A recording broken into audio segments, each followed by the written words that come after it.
Kita sama-sama tahu lah, kalau Mas Pram atau Gubernur Pramono Anung itu punya hubungan baik sama siapa aja. Dia punya hubungan baik sama hampir semua politisi di negara kita. Mas Pram dikenal pintar jaga hubungan baik itu. Dan dia paling gak suka cari musuh. Tapi yang perlu lo semua notice nih, Mas Pram yang selalu berbuat baik itu bukan berarti dia gak pernah dihianatin. Bukan berarti dia gak pernah jadi korban dari intrik-intrik politik juga. Politik itu dunia yang keras, bos. Ini dunia maskulin yang penuh sama tipu daya dan gertak-gertakan. Mungkin cerita yang paling monohok adalah soal pengkhianatan ini. Waktu Mas Pram dihianatin sama Pak Jokowi. Sama mantan presiden. Ini sih mestinya jelek banget ya. Dugaan gue sih, Mas Pram pasti sampai gak habis pikir lah. Kenapa Pak Jokowi tuh bisa setega itu ya sama dia? Kenapa Pak Jokowi tuh bisa sekejam itu sama dia? Nah, gue mau sepil nih, cerita-cerita sedikit lah. Kenapa Mas Pram dihianatin sama Pak Jokowi? Simak sampai habis pembahasannya. Dan jangan lupa, debat kita di kolom komentar. Let's vibe this story.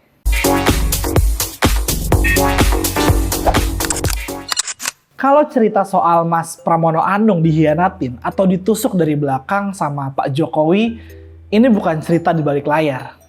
Ini kejadian yang kalau kita jeli ngelihatnya, kita semua pasti bisa nangkep soal kejadian itu. Oke, sebelum kita mulai nih bahas detail ceritanya, pastinya kita harus paham dulu hubungan yang panjang di antara Mas Pram sama Pak Jokowi. Perlu lo semua tahu lah, kalau Mas Pram ini ngejabat sebagai sekjen, ngejabat sebagai sekretaris jenderal di Partai PDI Perjuangan waktu Jokowi pertama kali maju di Pilkada Kota Solo di tahun 2005.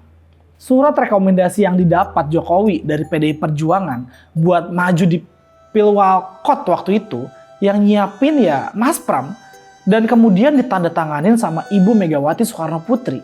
Jadi hubungan bestie nih antara Mas Pram sama Pak Jokowi itu udah terjalin sejak 20 tahun lalu lah. Terus hubungan di antara Mas Pram sama Pak Jokowi itu makin intens waktu Mas Pram diangkat jadi Menteri Sekretaris Kabinet di tahun 2015 buat ngegantiin Mas Andi Wijayanto. Saat itu Mas Pram itu megang jabatan administrasi penting di kabinet itu selama hampir 9 tahun. Jadi bisa dibilang antara tahun 2015 sampai tahun 2024 hubungan Mas Pram sama Pak Jokowi itu close friend banget bro. Soalnya nih, Mas Pram ini kan yang administrasiin kerja Jokowi di kabinet. Dia yang ngatur menteri-menteri buat Jokowi. Di tahun 2018, waktu anak sulung Mas Pram nikah, Pak Jokowi hadir dan bahkan jadi saksi nikah loh. Nah, sampai sini udah pada bisa lah ngegambarin ya gimana kedekatan dan saling percayanya antara Mas Pram sama Pak Jokowi. Gua lanjut ya. Cerita yang ngehantem terjadi tahun 2024 di Pilkada Gubernur Jakarta kemarin. Kita semua tahu, finally Mas Pram diusung sama PDI Perjuangan buat maju di Pilgub Jakarta. Ini terjadi setelah PDIP bisa majuin calon sendirian sesudah ada putusan Mahkamah Konstitusi yang nurunin ambang batas suara buat pencalonan kepala daerah. Di kubu seberang yang maju adalah RK atau Ridwan Kamil yang berdampingan sama kader dari PKS yaitu Suswono. Mas Pram sendiri maju bareng sama kader PDIP lainnya yaitu Bang Dul alias Rano Karno. Tadinya sih Jokowi nggak ikutan cawe-cawe di ajang Pilgub Jakarta ini. Kayaknya sih karena kedekatan Mas Pram sama hubungan baik mereka. Jokowi juga nggak keberatan kok sama Mas Pram maju dan bertarung di Pilgub Jakarta. Jokowi awalnya sepertinya seneng nih sama Mas Pram karena ikut maju di Pilkada. Dan bahkan dia nyetujuin pengunduran diri dia sebagai Menteri Sekretaris Kabinet.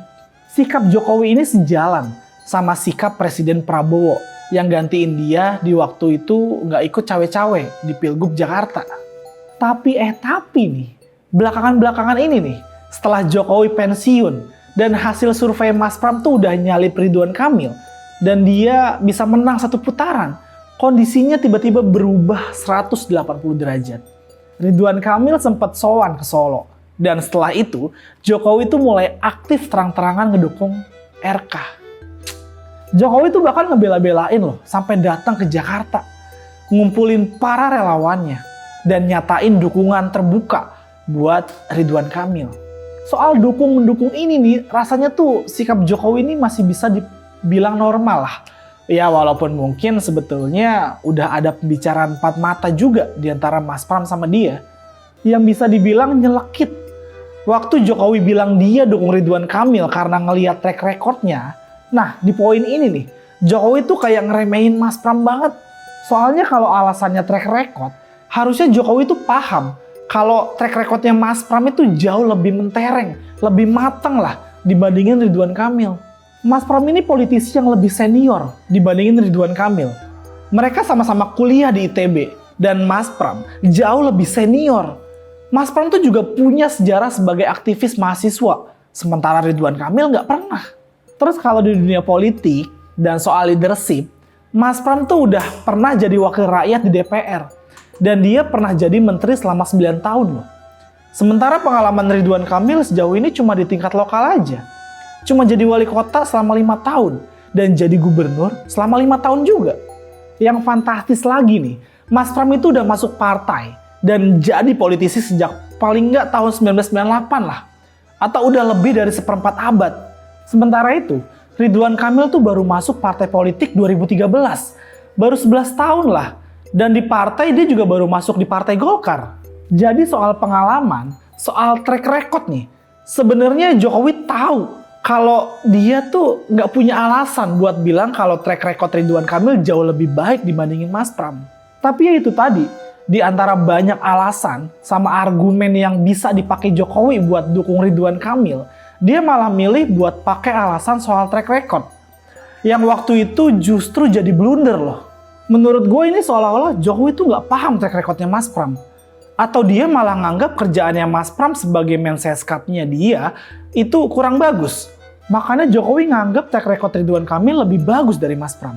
Mungkin bisa jadi Jokowi ngangkat soal track record ini cuma sebagai gimmick aja. Dia ngangkat track record Ridwan Kamil cuma sekedar buat kampanye aja. Jadi kayak lagi jualan kecap lah. Padahal kalau ditanya track recordnya Ridwan Kamil apa, gue rasa Jokowi juga nggak tahu loh. Tapi yang dia lupa nge-up masalah track record Ridwan Kamil itu sama aja dia udah ngeremehin Mas Pram lah. Which is Mas Pram tuh udah bejibaku, bantuin dan jagain dia selama 9 tahun di kabinet. Soal track record, mestinya Jokowi paham lah soal kemampuan administrasinya, administrasi ngelobi, sama kemampuan leadership dari Mas Pram yang udah bener-bener makan asam garam. Tapi ini malah dia bilang kalau track record Ridwan Kamil itu lebih baik dan lebih layak buat dipilih. Nah, gimana perasaan lo semua? Apalagi lo jadi Mas Pram deh, dibegituin sama orang terdekat lo. Ya mungkin Mas Pram sama sekali nggak baper sama apa yang udah diomongin sama Jokowi. Toh ternyata omongan itu nggak berpengaruh juga. Dan akhirnya Mas Pram tetap bisa menang di Pilgub 1 putaran kan? Tapi menariknya nih di sini nih, cerita kita belum selesai. Dan kita tahu lah, Gusti ora sare, Tuhan itu nggak tidur bos. Dan kebenaran, dia bakal nemuin jalannya sendiri buat terungkap.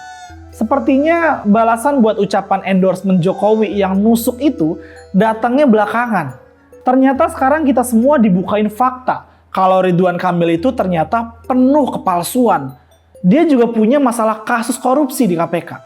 Jadi sekarang kita kayak dibukain mata kalau endorsan dari Pak Jokowi itu di masa kampanye, semuanya tuh cuma ngomong kosong aja. Track record Ridwan Kamil ternyata nggak seperti yang dipromosiin sama Jokowi. Mas Pram ternyata emang nggak perlu ngebales pernyataan Jokowi yang nusuk dia. Semuanya sekarang malah kebuka sendiri. Gusti ora sare, Tuhan itu nggak tidur bro. Nah, jadi gimana menurut kalian soal kejadian ini? Ya, ini gambaran aja soal gimana kerasnya dunia politik. Teman sama lawan itu kadang nggak jelas, nggak ada batasannya lah. Semua harus siap-siap dihianati dan ditusuk dari belakang. Tapi ya itu tadi, kita juga kudu yakin kalau Gusti ora sare alias Tuhan tidak tidur, kebenaran itu ada aja jalannya buat akhirnya muncul dan terungkap. Nggak ada kekuasaan sebesar apapun yang bisa mencegahnya. Gimana menurut lo semua? Oke, mungkin gitu aja pembahasan dari gue. Dari Urban Vibe, gue Iwan Chan. Bye!